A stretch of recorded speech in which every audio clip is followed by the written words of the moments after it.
The Holy Gospel as it is recorded in Matthew. Jesus said, "You are the salt of the earth.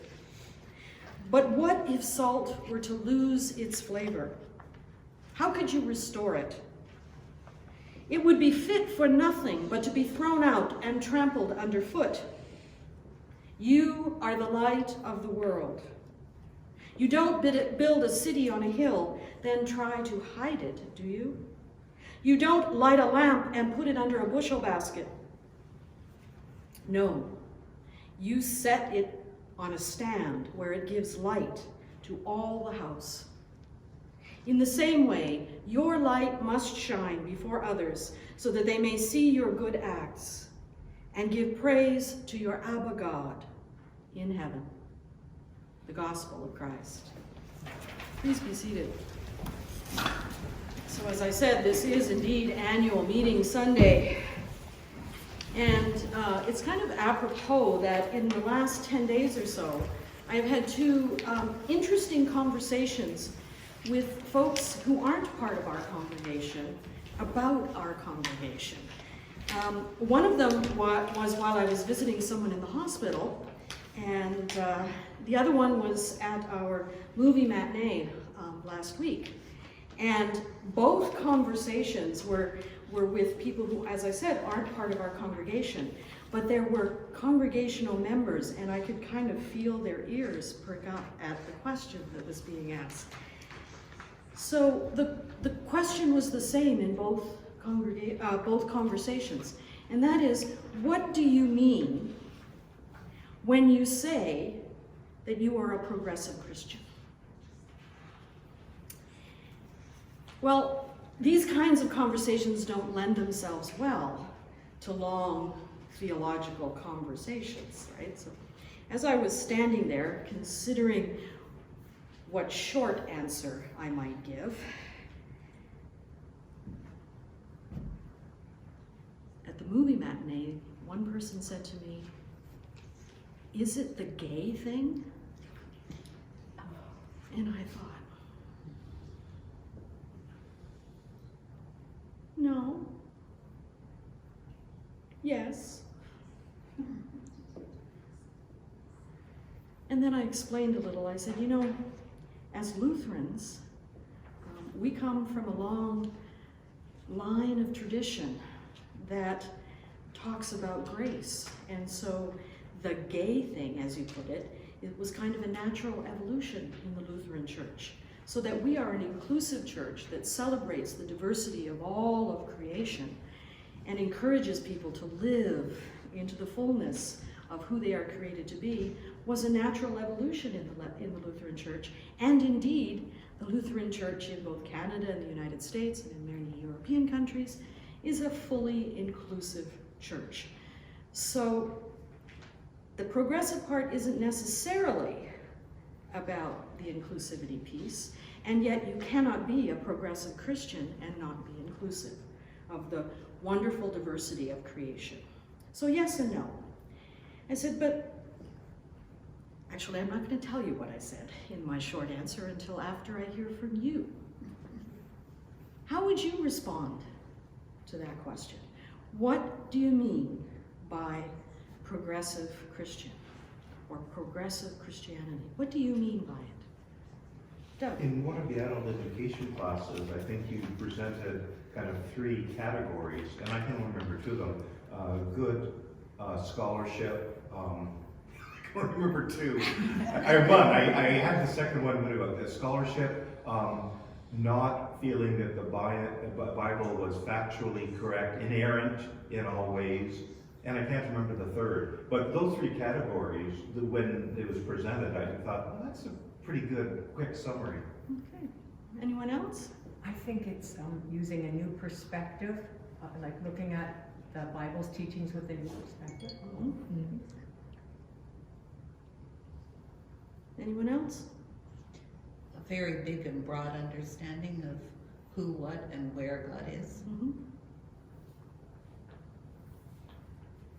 Anyone struggle with the term? I know I do. I have a problem with the word progressive because it's sort of it can be taken in a narrow way, and people can say, well, you think you're progressive and I'm not. You're going somewhere and I'm not. And we tend to use the term in its fuller meaning, which is one who prizes reform, which when you think about it, the Church of the Reformation ought to prize reform. Semper reformanda, always reforming. It's almost a natural fit. Anyone else struggle with the term itself as a nomenclature? Yeah. That's the problem with labels, right? We always have to back up and say, well, yeah, like I'm Christian, but I'm not that kind of Christian, right? We do that. How many have had to do that with their neighbors? When they hear you go to church on Sunday, get a little worried, right? Well, the evangelical Lutheran The Church. evangelical Lutheran Church, there's one for us to deal with, right?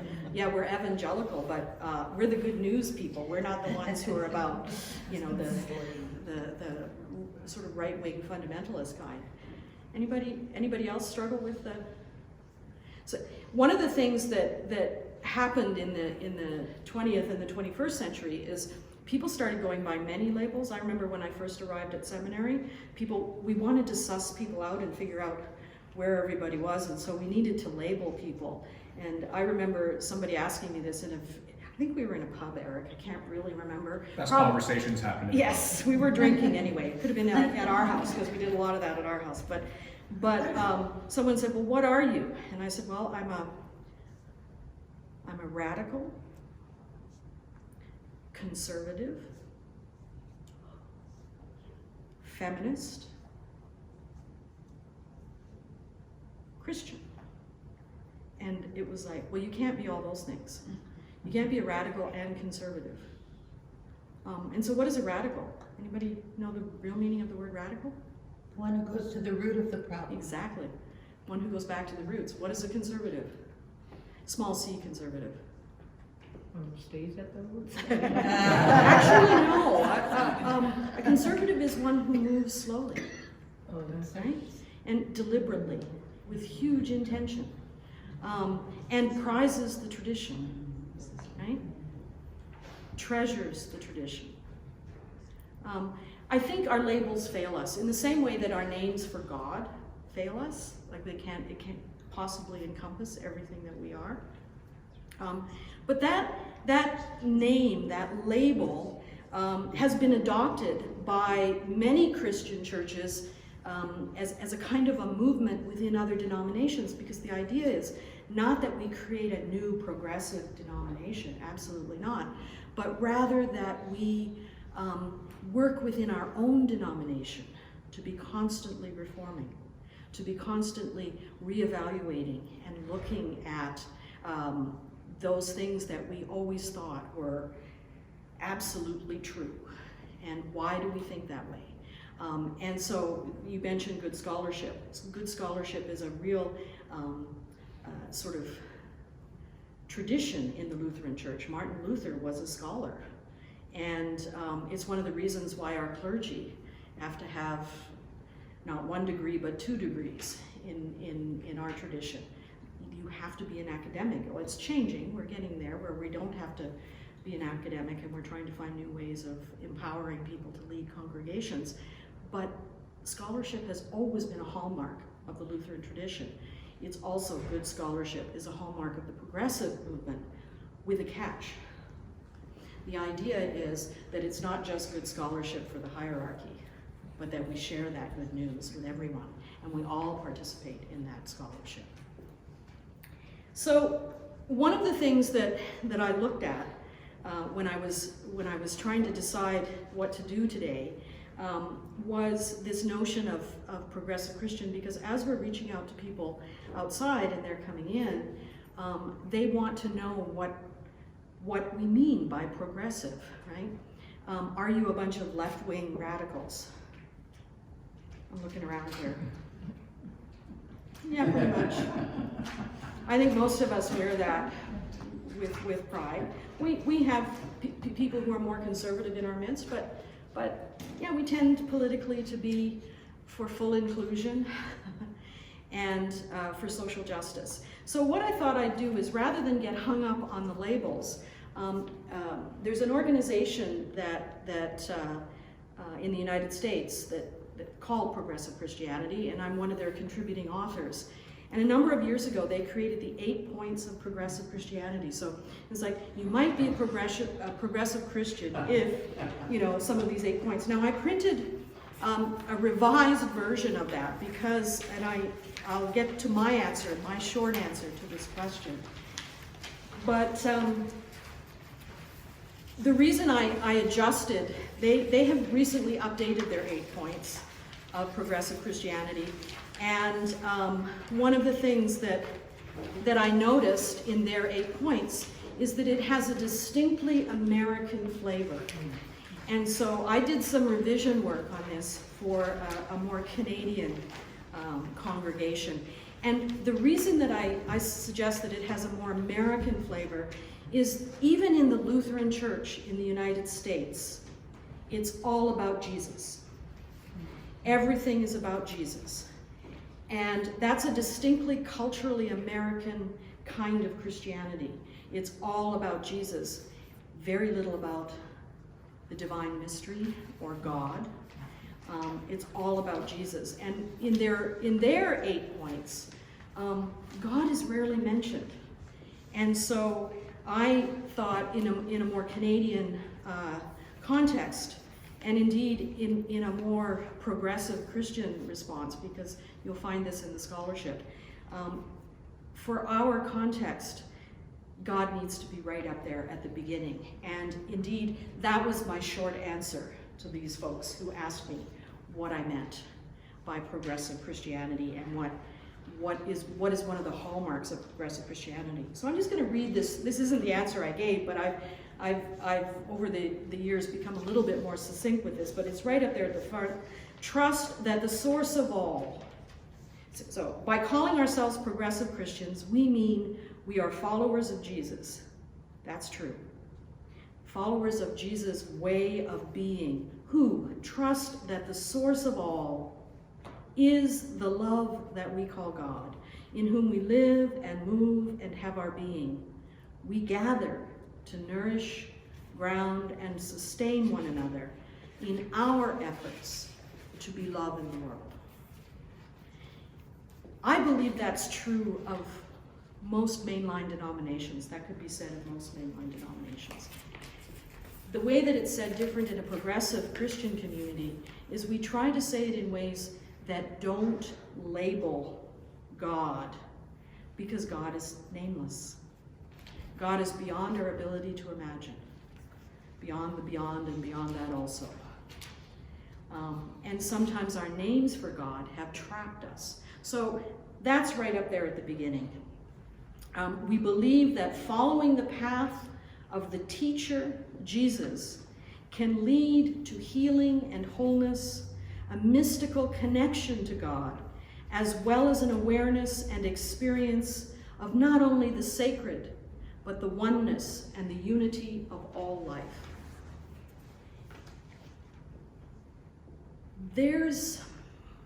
Well, you've all heard Lutherans, we're the chosen frozen, or the frozen chosen, right? We're not really into spirituality as a denomination. In fact, if we're uncomfortable by it, right?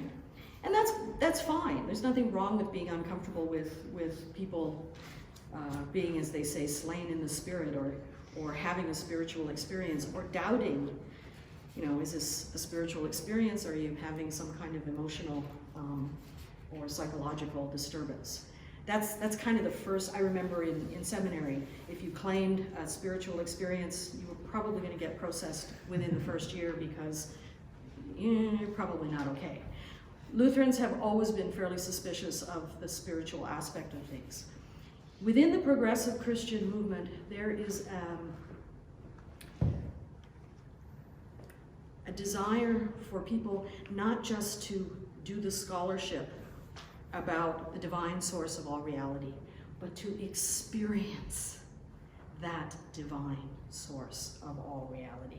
Not just to believe in God, but to, as they say in the spiritual discipline to know God, to have an experience of God. And that for some mainline traditions is a bit nerve-wracking, because experiences of God we've always been suspect of. And yet, in our Lutheran tradition, there's this understanding that we recognize the sacred in the ordinary stuff of life. Right? So how can I know God? I can know God in the beauty of creation. I mean, look at that yellow. Is that not a yellow? Right? Now, it doesn't mean I worship this plant, but it does mean that I see something of the creator of all in this. And that is a direct experience, naming the sacred, experiencing the sacred. Affirm that the teachings of Jesus provide but one of many ways to experience the sacredness, oneness, and unity of life, and that we are drawn from diverse sources of wisdom, including scriptures and creation, in our spiritual journey. And Doug, you got at that a little bit at the beginning when you said, that the Bible is not, it's not the end all and be all of everything. This also says that Jesus is not the end all and be all. Now that's where we start to digress from mainline theology, right? Because there's that Jesus is the only way, right? Now, Lutheran theology has moved past that mostly since the Second World War and the disaster of the Holocaust. And we have moved into a broadening of our own Lutheran theology. And so it's still consistent with Lutheran theology, but not maybe the Lutheran theology we learned growing up, right? Jesus is the only one. Marcus Borg is fond of saying that in Jesus, we meet a human in whom the fullness of God can be experienced, right? But he's not the only human. Marcus Borg jokingly says that there are two, and I don't much care who the second one is. But Jesus is one of them for me, right? And so when you meet someone in whom the fullness of God is experienced, you are meeting a holy one. So Muhammad, Gandhi, Moses would fall into that category, Martin Luther King, Dorothy Day, Hildegard of Bingen. These are people in whom the fullness of God can be experienced. Seek and create community that is inclusive of all people, including but not limited to conventional Christians and questioning skeptics, believers, agnostics, and atheists, those of all races, cultures, and nationalities, those of all sexual orientations and all gender identities, those of all classes and abilities, all creatures and plant life. And I would draw your attention to the very first word in point 4 there, seek. We're not there yet. We've got a long way to go, right? The numbering system is wrong there. Know that the way we behave towards one another and the earth is the fullest expression of what we believe. Think about that. So the creeds are not the fullest expression of what we believe, but the way we behave towards one another and the earth is the fullest expression of what we believe. Therefore, we strive to walk as Jesus might have walked in this world, with radical compassion, inclusion, and courage to confront and positively change the injustices we experience, as well as those we see others experiencing.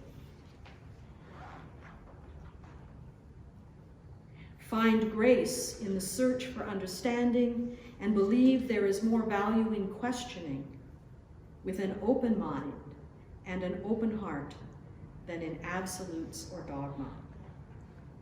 Work toward peace and justice among all people and all life on earth. Work to protect and restore the integrity of our earth and of all creation.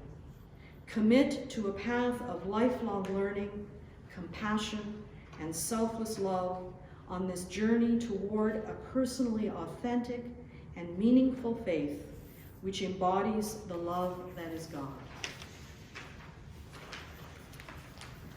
I'm reminded of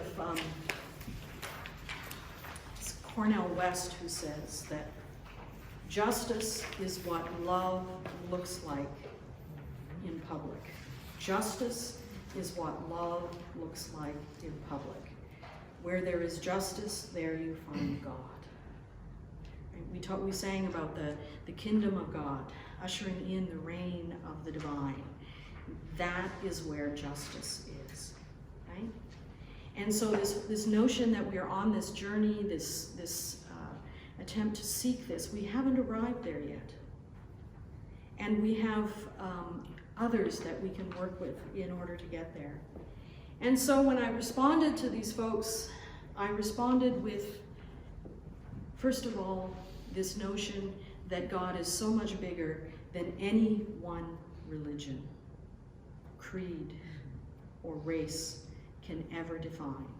That our God is so much bigger, and that we trust that whatever is at the source of everything, that is love.